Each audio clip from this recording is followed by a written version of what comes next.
Small daily expenses na nagiging habits. Alam mo ba, daily habits, they add up quickly.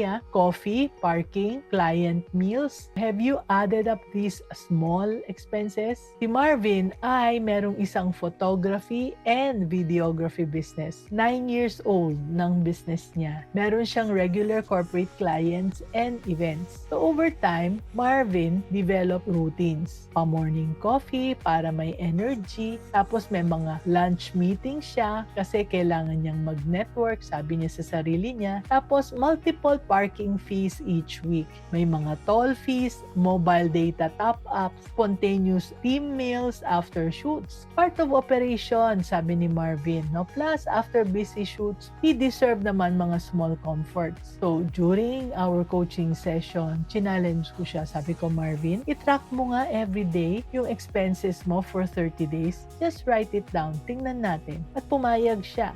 Bawat coffee, bawat parking fee, business meal, toll, data top-up, pamerienda sa mga team at customers. And after 30 days, yung total amount, nako, nagulat siya. What felt small added up to a big chunk of money annually. Nung nakita ni Marvin, he couldn't believe it. Expensive habits yan, sabi ko sa kanya. And nadidevelop yung mga expensive habits na hindi mo namamalayan. Dina-justify mo sila as business expense or something like, I deserve this. So eto yung ginawa ni Marvin. He identified which expenses actually brought value.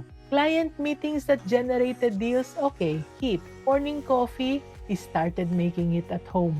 Parking, he planned the routes better. Random team meals, he scheduled them monthly instead of weekly. So by cutting unnecessary daily costs, ni-reduce niya yung kanyang expenses by about mga 40%. Yung pera na nasa-save, napupunta ngayon sa kanyang emergency fund and pambili ng bagong equipment. So, itrack natin anak ang ating daily micro expenses for just 2 weeks. I-total natin. And let's decide which add real value and which can be reduced. Even a 30% reduction, malaking na itutulong yan sa annual savings. So, pwede natin yung gamitin para sa investment capital, sa emergency fund, or kahit na pang Christmas party. Your future self will thank you. So anak, if you have been in business for maybe 3 or 5 years and you feel stuck financially, check for these hidden leaks. Hindi ka nag-survive ng ganito katagal para lang to stay at the same level. Dapat nag-grow yung iyong negosyo. Plus, kailangan natin i-plug yung mga leaks. Keep your money. We can grow your wealth. You can build wealth if you are not leaking money every month.